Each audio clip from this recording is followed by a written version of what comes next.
warahmatullahi wabarakatuh.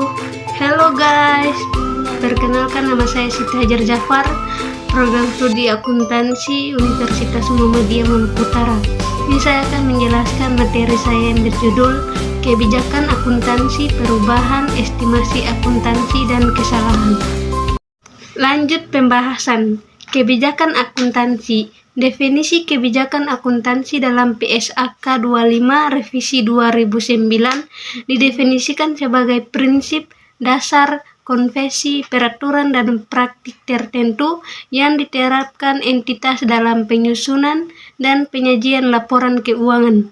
Kebijakan akuntansi akan menentukan saat pengakuan, cara pengukuran, penyajian, dan pengungkapan atas elemen seperti aset, liabilitas, ekuitas, pendapatan, dan beban dalam laporan keuangan. Konsistensi penerapan kebijakan akuntansi. Konsistensi penerapan kebijakan akuntansi akan memudahkan pembaca laporan keuangan dalam membandingkan laporan keuangan dari satu periode ke periode berikutnya. Ketidakkonsistenan penerapan kebijakan akuntansi akan menyebabkan salah satu karakteristik kualitatif laporan keuangan, yaitu dapat dibandingkan tidak dapat dipenuhi.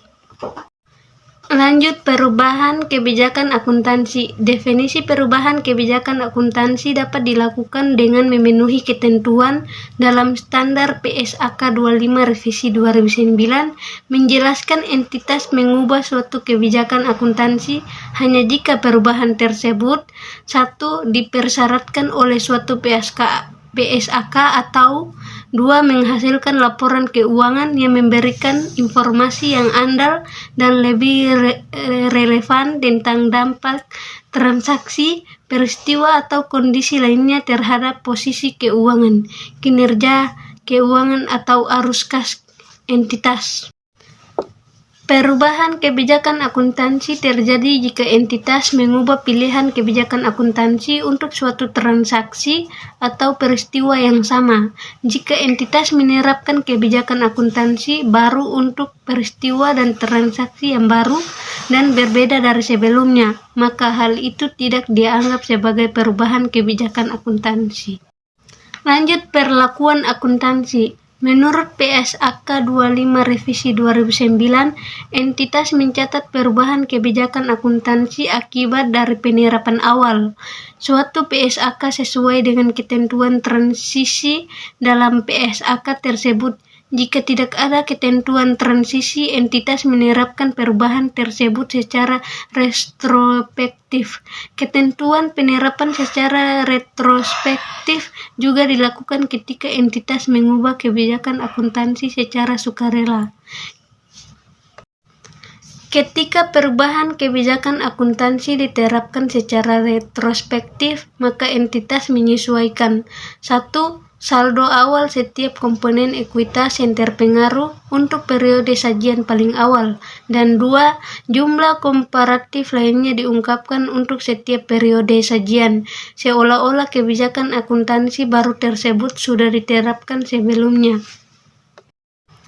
Penyajian dan pengungkapan. PSAK 25 Revisi 2009 menjelaskan saat terjadi perubahan kebijakan akuntansi, laporan keuangan periode komparatif harus disajikan kembali menggunakan kebijakan akuntansi yang baru.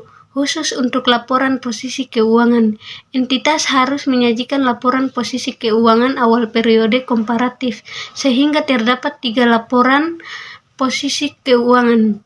Laporan perubahan ekuitas khususnya bagian saldo laba harus disajikan kembali dengan melakukan penyesuaian atas dampak perubahan kebijakan akuntansi. Dampak retrospektif perubahan akuntansi akan disajikan dengan menyesuaikan terhadap nilai saldo laba awal periode komparatif. Lanjut perubahan estimasi. Definisi entitas perlu direvisi jika terjadi perubahan keadaan yang menjadi dasar estimasi atau munculnya estimasi baru atau karena tambahan pengalaman perubahan estimasi akuntansi dihasilkan dari informasi baru atau perkembangan baru, dan oleh karena itu bukan dari koreksi kesalahan.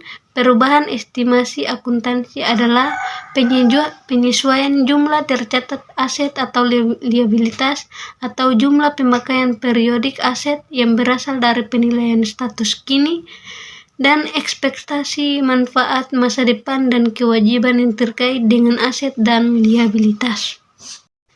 Perlakuan akuntansi. Dampak perubahan estimasi akuntansi diakui secara prospektif dalam laporan laba rugi pada satu periode perubahan jika dampak perubahan hanya pada periode itu, atau 2 periode perubahan dan periode mendatang. Jika perubahan berdampak pada keduanya, perubahan estimasi yang mengakibatkan perubahan aset, liabilitas, atau terkait pos dalam ekuitas diakui dengan menyesuaikan jumlah item tersebut pada periode perubahan. Lanjut penyajian dan pengungkapan. Perubahan estimasi menyebabkan perubahan nilai yang diakui dalam beban atau pendapatan. Pos yang mengalami perubahan akan disajikan berdasarkan dasar perhitungan estimasi baru. Ketika disajikan laporan komparatif pos, berubah juga tidak perlu diterapkan untuk periode komparatifnya.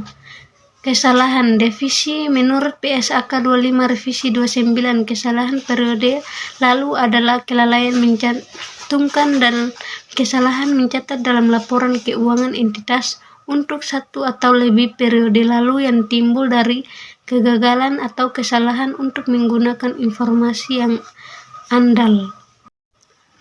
1. Tersedia ketika penyelesaian laporan keuangan untuk periode tersebut, dan 2. Secara rasional diharapkan dapat diperoleh dan dipergunakan dalam penyusunan dan penyajian laporan keuangan.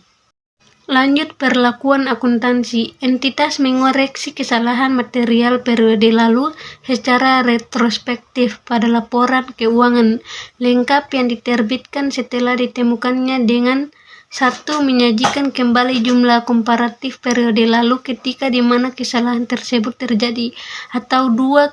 Jika kesalahan terjadi sebelum periode lalu sajian paling awal, maka entitas menyajikan kembali saldo awal aset, liabilitas, dan ekuitas untuk periode lalu, sajian paling awal.